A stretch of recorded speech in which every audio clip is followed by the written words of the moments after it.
since the lockdown lifts, right, everybody gets back to normal. And that is why I didn't have a chance to work with Best Ever Food Review ever again. I still run Easy English and Easy Vietnamese. I also spent the last year focusing on content creating on my old channel on Instagram. I started making a lot of reels on Instagram and it picked up. I think it's quite tricky because you kind of have to put yourself out there all the time, I feel like. I kind of choose a niche that I want to go into the fine dining segment. We are so famous for street food. And if you look at like content creating for street food, it's like way too many and I cannot compete with that. Vietnam is famous for street food and it's so competitive. The food has changed dramatically. We just had the Michelin guide come to Vietnam for the first time. What difference did that make to the scene?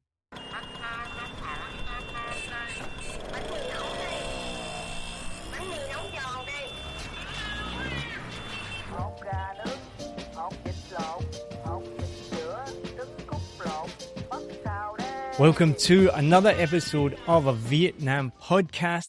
This is season 10, where I am interviewing past guests who have joined me throughout previous seasons. My name is Niall and I first came to Vietnam in 2015 for a holiday.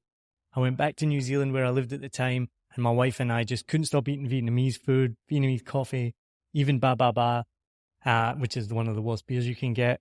Fell in love with the place, decided to come back, came back for about 6 weeks, and 8 years later, we're still here. So there's something about Vietnam that keeps us here. My guest today was on season 6 back in 2021. She's been a host on the Best Ever Food Review Show, which is one of the biggest channels on YouTube. She has her own English and Vietnamese language centers. And she was on season 6 way back in 2021 when we were smack dab in the middle of a lockdown pandemic. We met online on Zoom and we've never met before until today. So my guest today is Thuyen Vo. Wow, great introduction. Thank you for having me. So Best Ever Food Review Show is a food review channel. So me and Sonny, the channel owner, we have a mutual friends. And then one day the friend just kind of texted me and my friend is looking for somebody who can eat and then react. Like, do you want to get involved? I'm like, okay, it sounds fun. And I have no like prior experience, So I was just like, him come in and then I'm like, okay, how hard can it be? And the coolest thing is Sonny actually gave me my own segment called the $10 dining. And he gave me $10 and I have to figure out 3 meals for the day. Yeah, and I hosted that alone. Yeah, so it's a really, really cool thing to. That would be do. so easy. Yeah. Breakfast, come time, lunch, come time, dinner, come time, done. Thank you for coming back. And a big part of the last episode, which we won't get into, was how terrible my Vietnamese is. And I think I listened to it again. We spent about the first 5 minutes discussing how to say your name, but I think I'm a bit better now. Thuyen Vo. Yeah, that sounds really good. No more of that then. No more of that. Nailed it. I'll take that. I'll accept that. Well, it's finally so good to meet you in person. I've seen so much about the Best Ever Food Review Show. It's just gone from strength to strength. We talked in the last episode how you got into that, but what's happening in general with you now since we last spoke in 2021, which is only 3 years ago, but it seems like a lifetime ago because of the pandemic. It is like I barely remember what happened since. But since the lockdown lifts, right, everybody gets back to normal, and that is why I didn't have a chance to work with Best Ever Food Review ever again. Oh no! Because he's been traveling the world, and yeah, I hope that he comes back and then I get to be on it again. But I still run the center. I still run Easy English and Easy Vietnamese. And I also spent the last year focusing on content creating on my old channel on Instagram. Now, I did miss something out from my introduction, actually, that I meant to say. Something really, really important that I don't think you would know this. So I'm not big on YouTube. I'm a podcaster. I do audio podcasting. But when we were in lockdown, we could obviously record over Zoom, which, as I said, I listened back and the audio quality was absolutely terrible because Zoom is a terrible platform for that. But we recorded ourselves and I put it on YouTube. And I'll be honest, I leveraged on your experience in the Best Ever Food Review Show. So I put in the title. Oh, let me go back a step, actually. You can see what people search for. And I've never told you this one either. Or maybe I did tell you by message. I'm not sure. But the number one search term for my website, how people found my website, was Sonny's wife, Thuyen Vo. Oh my God. Scandal. So many people, Sonny's wife, ? Is Thuyen Vo Sonny's wife? Like, I think the internet thought that you were Sonny's wife, or they wanted to know. Yeah. Or they would put Best Ever Food Review Show Thuyen Vo. So I leveraged that and put in the title of the YouTube video, Thuyen Vo from Best Ever Food Review Show, which I didn't in the beginning. Thank you, Sonny. You helped everyone. Well, because I did that, I don't know how the YouTube algorithm works, but I think what happened was when somebody watched you on the Best Ever Food Review Show, they would maybe come up at the end like, do you want to watch this? And I think for a short time, it came up my video. So it went through the roof. It's the most watched video I've ever had on YouTube. And I looked at it last week. It said something like, this video has been watched 1,073 times. This is 1,000 times more than normal. We should celebrate. So thank you very much. It's quite funny. I think I only have like 120 subscribers. And if you look at the data, half of them came from that video because they were watching, probably to find out if you were Sonny's wife. Oh, I'm not. Let's make it clear right now. We'll clear that up right now. You are not Sonny's wife. Yeah, I am not. I mean, I think it comes from the thing that he has a wife from Vietnam. And I think maybe that's why people think so. But I think they ship him with anyone that on the show. You know what I mean? Like, because they call it the editing magic. And every time when somebody's on the show, it's like great chemistry. So yeah, maybe that's why. Oh, so you're telling us now that you don't have good chemistry with Sonny? No, girl. You just revealed it. No, of course, yes.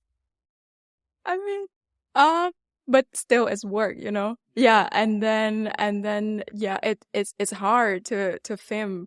So, but then they make it very nice and smooth, you know. But it's actually a lot of work. I mean, for the team. Oh, I'm sure. I just show up. But you know what I mean? Yeah. So they make everything like look great and smooth and easy, but it's not. What's some of the funny things that's happened to you when you've been filming with the Best Ever Food Review Show? I think the number one thing is, like, I am not an expert on food at that time. And then people solely watch me because how I react. Like, somehow it's funny. And he likes to do this thing where he didn't tell me what we're going to shoot that day. So I just show up and I'm like, great. And, you know, I hate things when it's really squirmy, you know, slimy kind of thing. And then we have this sea, I don't know how you say that. It's like a sea worm. It looks crazy. And then he was like, do you want to come over here and touch it? And I'm like, maybe not. So he put it on my hands and I hold it, and oh my God, it was the craziest thing. Like, I didn't want to do that ever again. But yeah, like something like that, it happened quite often just because they want to get a reaction out of me. He's just setting you up to get the reaction. Yeah, well, which I like, you know, because I'm not, I don't do well with like too scripted, like stage kind of thing. And for this show, definitely like nothing like that. Like they don't even tell you what you're gonna shoot. So, you know, no stage. I do remember, I think it was you. I think I messaged you about this. You were, I think it was in Vung, and you talked about going to the beach. But English obviously isn't your first language. Oh, the beach. Yes, you remember it. Oh God, that was embarrassing. But yeah. I don't know why. Like, I can say that like perfectly. I can say beach, but I don't know why. I was really like nervous or something, and then I say Vung Tau is a beach city. I shouldn't have said that. Sorry. And now you're banned from Vung Tau? I think so. Yeah, if they still remember that video. But yeah, like you said, right? English is not my first language, and so I feel bad laughing at you. Like, I don't mean to laugh at you. No, but it's okay. It's funny. I mean, I mean, yeah, people did commented a lot about that. And yeah, he like emphasized that in the editing. I want to hear more about you're doing content creation. You said you're excited to be on the podcast because you're looking at maybe doing your own podcast, getting into your own content creation for food. Tell us more about that. I think it takes a lot more because I'm so used to doing just vertical, like a story kind of thing. And that's why I thought to myself that TikTok and Instagram is easier because, it's shorter and it's faster. Like you don't have to make like the whole production, like 15 minutes. So I started making a lot of reels on Instagram and it picked up. Like I got a lot of views, a lot of comments, a lot of followers. And I think I started to get into it because, I'm the type of person I need to see results. Like, I cannot go years and years and years. And Sonny told me the story about how he started, and it takes years. I've seen his first video, and it is an inspiration. Yeah. Because some of what we're doing right now is 10 times better than what I've done before. And I saw his first ever video. It was like grainy, old, black and white. Oh, no, it wasn't black and white, but it was like, it was poor quality. And then now you see it now and he's got one of the best channels. Exactly. So. But you want to go straight to the top? No, I'm a millennial. So a little. Yeah, like I'm impatient, So yeah, but then I make reels and I figure I really like doing that.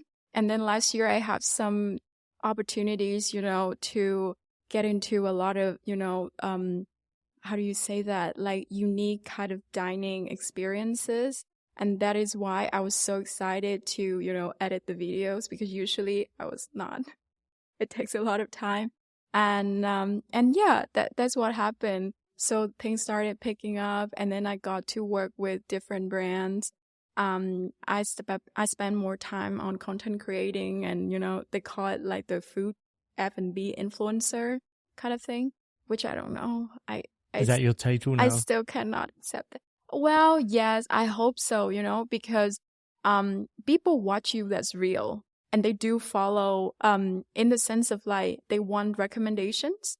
And like I'm the same. If I go to a restaurant now, I would not just go. That's crazy in 2024. Like you have to read reviews and you have to go online, see how it looks like, right? See the food, see the venue. You're saying to me like, right, no, I do not need to do that. But my wife does. And I have friends that I remember we were in Bali somewhere.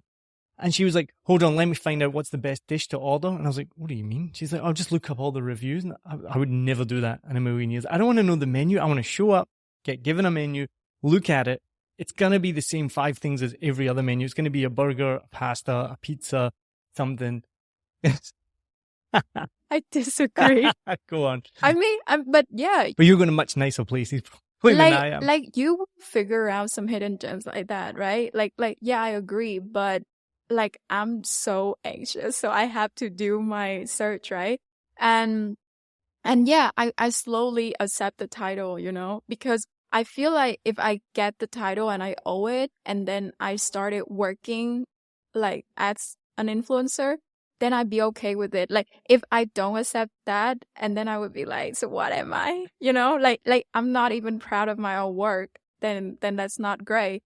So yeah, so I accepted that. I put it on my LinkedIn, and then it's became something. You mentioned you're a millennial. You almost look too young to be a millennial. I'm an elder millennial, I've found out, which is bizarre. What do you mean an elder? Because I'm on like the cusp. So like I'm born in 82. Right. So like I'm just a millennial. You look a lot younger than me. But it's funny because I don't know, there's a American right-wing talk show woman person. I don't even know what she is. Her name's Tammy Laren. This was years ago. She was on the Trevor Noah show, like the Daily Show with Trevor Noah. And she went, well, I'm a millennial, so I don't like labels. And he's like, just labeled yourself there. Like, millennials. Yeah. And I didn't realize that's a millennial trait, that they love to label themselves. Oh, maybe. Because you've just done it. You're like, I need a label. Yeah. I mean, you gotta have, I know what you mean now. Yeah, I think so. I think Gen Z, they prefer a little more freedom. But as millennial, we need labels to navigate our life. Because what am I if I'm not an influencer? When did this start, though, that we needed to name the generations? Because I remember 5-10 years ago, I barely even knew I was a millennial. I didn't know what a Gen Z was until about 6 months ago. Before, we were all just people, and now suddenly it's like, oh, I'm like, I hear Gen Zers, they're proud to be like, oh, I'm Gen Z. Boomers are not proud to be called boomers. That's like an insult. If you're like, okay, boomer. And then other millennials are like in the middle somewhere. Yeah, no, I think the word has been changing like drastically. Don't you agree? Like, I feel like now people started to have some time, like downtime, and then really sit down and think about things. That's why the term healings like really rising. And I think so. I don't know. Again, I want to label it so I know who people like where they are, Have you ever heard of a millennial pause? A millennial pause? Yes. No. Okay, so, oh my God, I don't know why I'm getting into this. But millennials, usually when you film a video, you will press record and then you pause and then you talk. Do you know that? Oh my God. And then the Gen Z, they would just start talking. They don't pause. Yeah, that's a thing. Like, oh my God, I spend way too much time on TikTok. Talking about the millennial pause, have you heard of the Gen Z selfie? I'm not a Gen Z, so I don't know. Sorry. Don't apologize for not being Gen Z. Yeah, like my TikTok is like millennial content. This is going to change your life then. So my wife, who's also an elder millennial, is all about the Gen Z selfie. So you have your phone here, right? So you know how you take a selfie, camera faces you. So pick up your phone. We'll do a selfie, right? Take a selfie of yourself, like a normal selfie. We'll be right back. Join pilot and adventurer Fernando Pino as he takes you on journeys to discover exciting destinations across the UK and Europe. You'll fly with him to hidden gems and experience local culture, from bustling streets to serene hideaways and the best places to eat, sleep, and play. Travel Plans is more than a podcast. It's your ticket to exploring the world and its history with a friend. In this episode, we are flying to discover a beachside paradise perfect for the whole family. Discover golden sands, activities galore, and even free childcare so you get your own break too. Why am I still here? I would just do it with my camera facing me, Yeah, right? So how do they do that? So apparently the Gen Z selfie is turn it around so it's not on the selfie, so it's coming out the front camera. Now put it on 0.5. 0.5? Turn it round and take the picture with the side button. Which one of the side buttons takes the picture? I think it's... Okay. No, you closed it. That was the wrong closed button. it. That was the wrong button. See, no, but I do the same as well. Try it again. This is the Gen Z way. It's one of the volume buttons, I think, takes the picture. Oh, yeah, I did. And that was awkward. But that's a Gen Z selfie. Dang. And it's way better because you put it on 0.5. It picks up way more. And the front camera is a higher quality than the selfie camera, right? God, so they figure it out. They figured it out. So I've taught you something new, the Gen Z selfie. So now when you do your TikToks and your videos and your selfies, I want to see it. I want to see the Gen Z selfie. Yeah, let's confuse some people. That's how they do it. Yeah, there you go. So what's next then in terms of your content creation, your food and beverage influencer? You mentioned that you're friends with Joval, who's also been on the podcast during the pandemic as well. Oh, so great. Yeah. Talking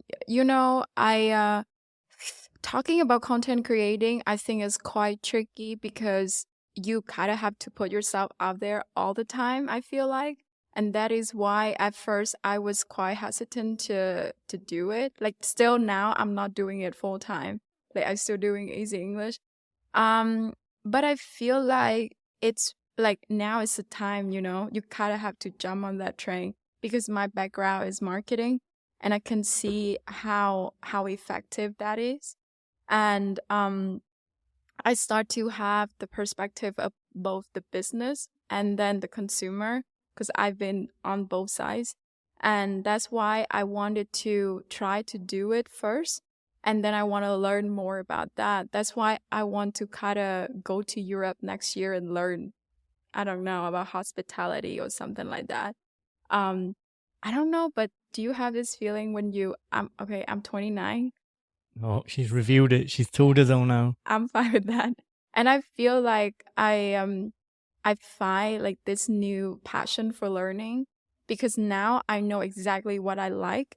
Unlike, when I was like 18, I don't know why people asked me to choose like a major in college. I had no idea what I want to do. I didn't do anything. I didn't try anything. So, yeah, that's why now I know what I want, and I kind of want to, gone on that path again, kind of learn in a school, where I learn things properly.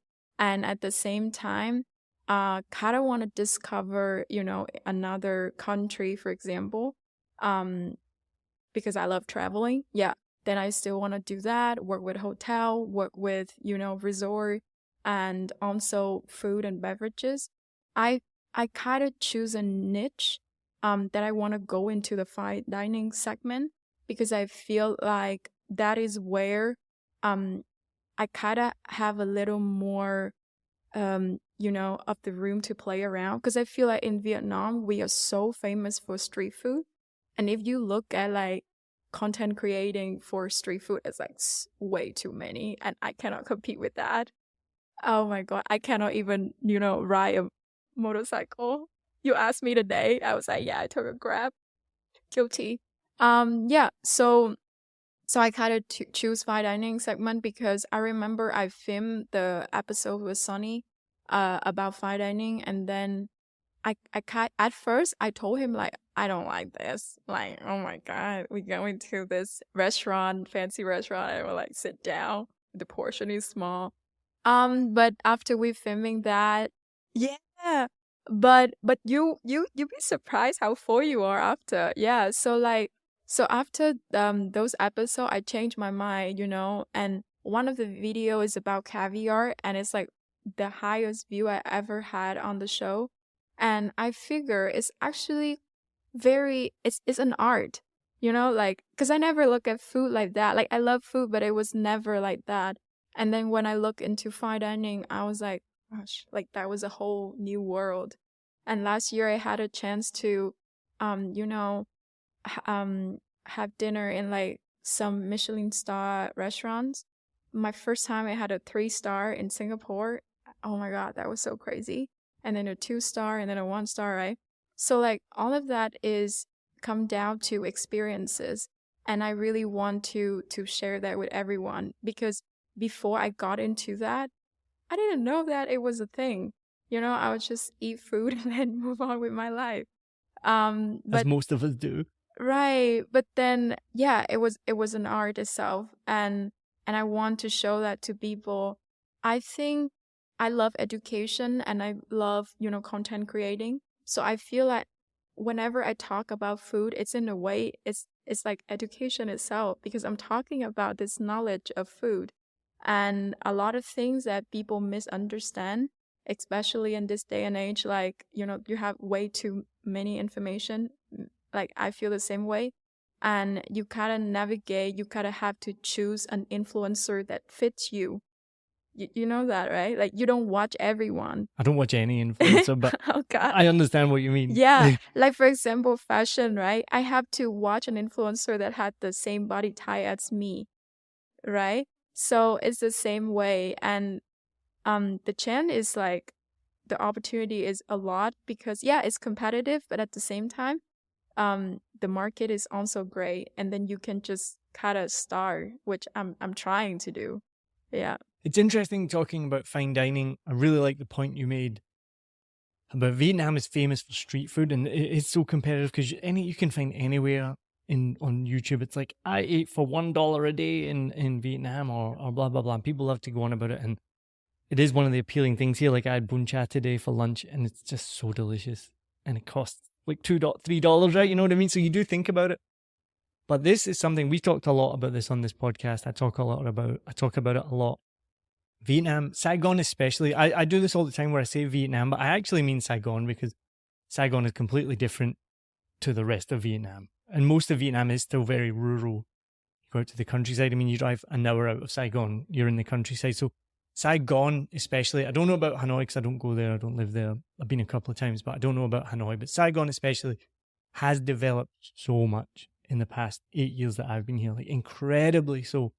And food is part of that. I don't because I'm not part of the food and beverage scene, normally when I talk about the development of Saigon, I talk about there's a new bridge, there's a new tower, there's a new road, because these are things that you can see and things that I use.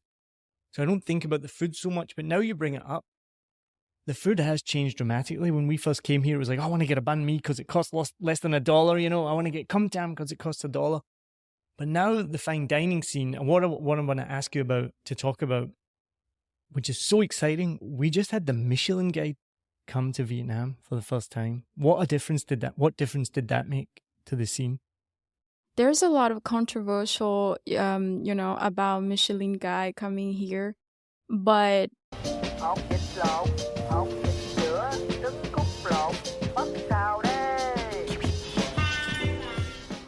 hope you enjoyed this episode. If you're like me, you may use your laptop at places where you have to use public Wi-Fi. This opens you up to digital snoopers. It's a massive problem. It can be your internet service provider, or you know who, looking at what you do online, or a cyber criminal trying to steal your bank passwords or credit card info, or even a hacker at the next table trying to steal your sensitive data. These days, it is vital that you keep your data safe. NordVPN keeps all of these snoopers away. It makes your internet activity private, protects you from accessing dangerous websites that are phishing for your data, and lets you enjoy your favorite content securely, even while away from home. And it's easy to use, even I could use it. I've actually been using NordVPN for years now here in Vietnam, and I'm excited to be an affiliate partner with them. I've used NordVPN to watch Netflix, BBC, Disney Plus with ease, and I also know that my information and data are safe from prying eyes, whoever they may be. Join now and you'll get 68% off and 3 months free when you go to my link, nordvpn.com/SMB. Just again, for those hard of hearing, nordvpn.com/SMB.